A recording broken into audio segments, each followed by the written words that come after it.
Les gars, j'aimerais revenir sur le but refusé à Lamine Yamal pour son retour hier. Est-ce que vous savez qu'il n'y a aucun monde où il est hors jeu? La Huisse, il couvre, mais de malade. Comme par hasard, l'IA est intervenue 5 minutes après pour nous expliquer que Lamine Yamal, il est hors jeu de la teinture. Et je ne sais pas si vous vous rappelez de cette vidéo. La saison n'a même pas commencé que le Real Madrid triche déjà. Scandale en Liga. Le nouveau responsable de la technologie qui va prendre une place extrêmement importante dans les matchs de Liga la saison prochaine, en la personne, en la technologie, si je puis dire, de l'IA, s'appelle Chema Alonso. Et en 2011, il avait tweeté: mon seul défaut est que je soutiens le plus grand club de l'histoire, à la Madrid. Vous voyez où je veux en venir ou pas, les gars?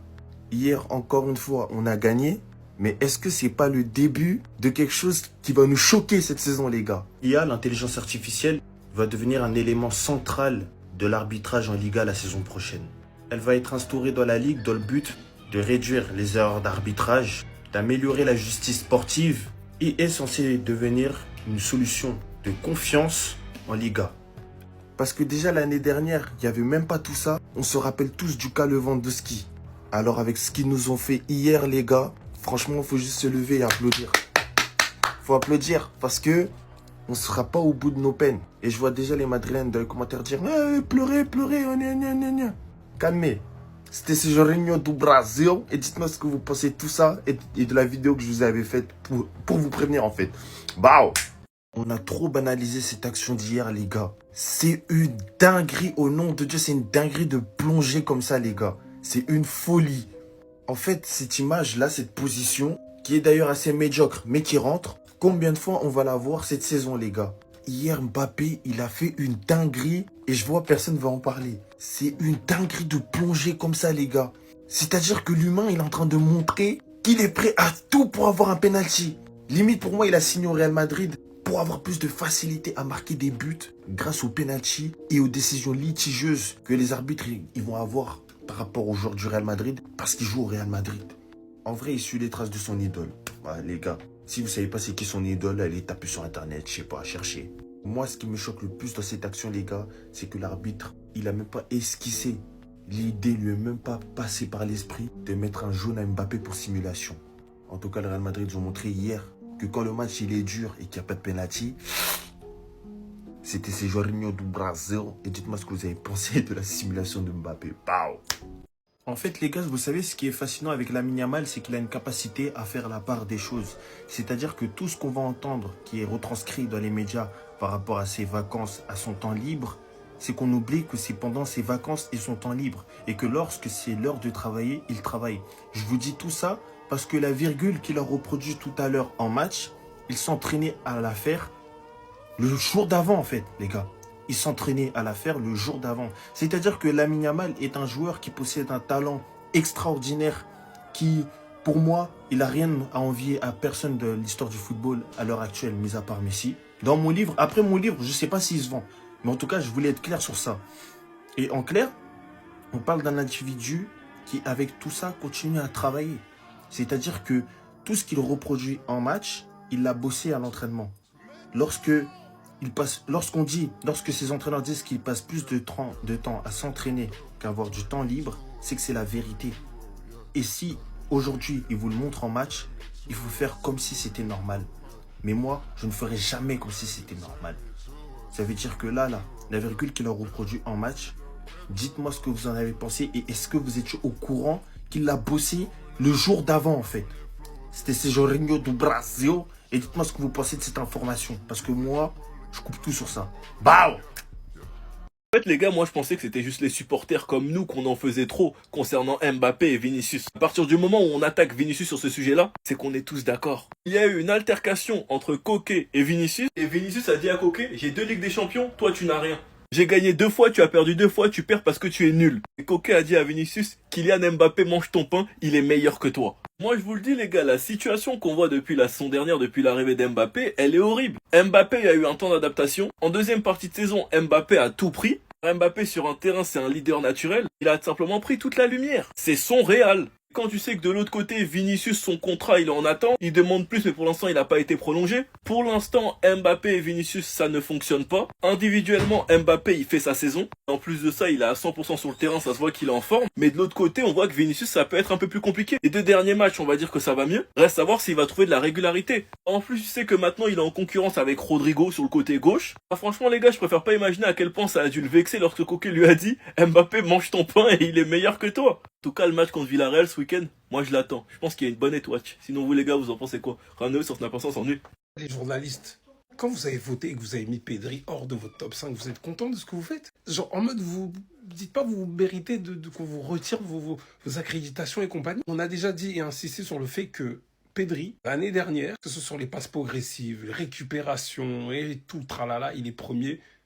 Quand tu prends tous les milieux de terrain du top 5, donc les championnats plus faibles autour du monde, on calcule même pas. Que ce soit chez les 23, vu qu'il a 22 ans, et tous les milieux même jusqu'à 40, 50 ans. Cette saison, il recommence, où il est premier partout.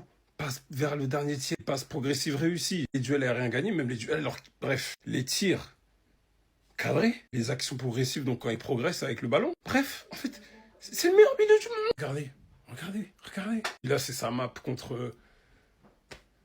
La Sociedad où il est partout. Il n'a pas besoin de stater, il n'a pas besoin de marquer. C'est lui le plus important, c'est lui le cerveau, c'est lui la magie. En fait, je pense que c'est vraiment ça. Les journalistes, en fait, ne regardent pas les matchs. Parce qu'ils se disent, ah ben Lamine Yamal a fait ci, Lewandowski a fait ça, Rafinha a fait ça. Mais tu vois Pedri, des fois, est-ce qu'ils regardent même la notification pour voir si Pedri est homme du match? Je ne sais pas. C'est la seule solution. Je ne vois pas autrement. Qu'il a fini homme du match, si tu regardes pas le match, tu comprends pas, tu te dis, il a pas marqué, il a pas staté.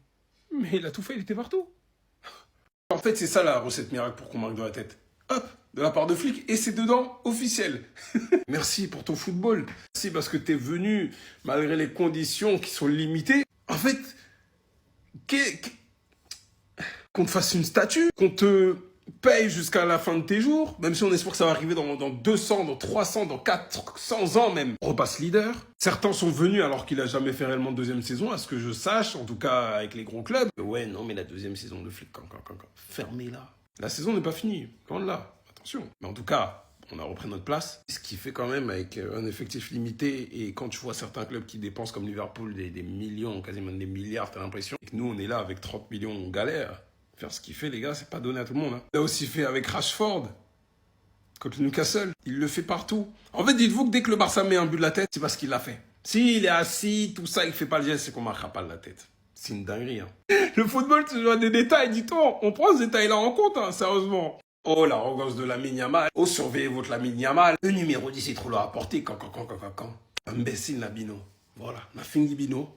Imbécile Nabino. Il est parti à l'échauffement digne de Messi contre le PSG. Tout le monde s'est levé. Il est arrivé, dribblé, passe des pour Lewandowski. Vous voulez quoi 10 balles, virgule. Vous voulez quoi? Il y a des gens qui se sont tapés une hate watch pendant 15-20 ans de Messi, qui vont se taper une hate watch envers Lamine Yamal. Vous allez vivre 40 ans de votre vie, à minima, avoir une hate watch qui va pas marcher.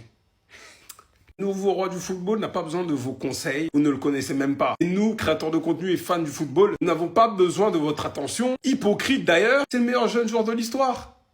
Pour une opération, une douleur au dos, il y en a, ils se sont permis de faire les docteurs. Il y en a, ils se permettent de faire les psychologues. Ils se permettent de faire conseiller d'orientation. Il y en a, ils se permettent de faire les conseillers en relation amoureuse. Il y en a qui l'ont calomnié. Il y en a qui l'ont pressé pour un match amical de pré-saison. Comme s'il avait pas fait tout ce qu'il a fait. Le premier match à 15 ans. Gagner l'Euro à 16 ans en étant le meilleur passeur et le meilleur jeune. Être le plus jeune à marquer en Liga. Le deuxième en Super Coupe. Bref, les records, je sais même plus tellement il en a. Avoir, je crois, 5 ou 6 trophées majeurs à l'âge de 18 ans, là, qu'il a eu en juillet. Et le seul moyen pour essayer de Est-ce que déstabiliser, c'est nous, on répond, lui, il répond même pas, il s'en fout, lui. On n'a pas besoin. On vous a dit, le nouveau roi du football est là, il va écrire son histoire et partir en retraite. Vous allez vous taper une hate watch de 40 ans. Bah ouais. Florian, journaliste de France Football, qui a déclaré le comportement de Lamine Yamal après, du coup, le Ballon d'Or de Dembélé. Salut à tous, j'ai envie de revenir un peu sur Lamine Yamal et le Ballon d'Or. Lamine Yamal faisait partie des grands favoris, il a terminé deuxième à seulement 18 ans, ce qui est quand même une performance assez exceptionnelle. On rappelle que des joueurs comme Messi ou Cristiano Ronaldo n'avaient pas atteint cette place, alors que voilà, après ils ont régné sur le Ballon d'Or pendant plusieurs années. Déjà dire que Lamine Yamal est arrivé plutôt détendu, avec une bonne attitude. Il est venu saluer les gens qu'il connaissait, j'ai eu l'occasion de le croiser rapidement avec son père. J'ai eu le sentiment sent qu'il s'était bien préparé pour cette journée dans le sens où il s'était dit voilà, si je gagne c'est fantastique et si je perds c'est presque normal puisque Dembélé a fait une énorme saison. Et en effet quand Dembélé a gagné, il a été très fair play, il a été le salué à la fin de la cérémonie, ils se sont échangés quelques mots et ensuite j'ai eu l'occasion de le suivre dans la délégation du Barça qui est rentrée à Barcelone dans la soirée même. Je l'ai croisé plusieurs fois au moment de monter dans l'avion et puis à la sortie de l'avion. Pendant le vol, il a piqué un petit somme, il avait mis sa capuche et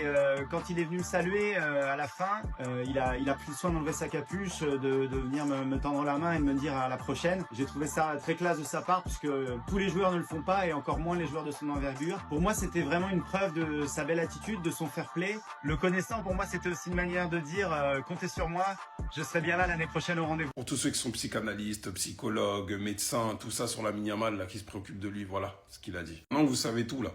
Et vous prétendez connaître mieux Lamine Yamal que des gens qui l'ont connu dans la vraie vie, hein. Taisez-vous. Fermez-la et on n'a pas besoin de vos fausses inquiétudes, tout ça, gardez pour vous. Merci bien.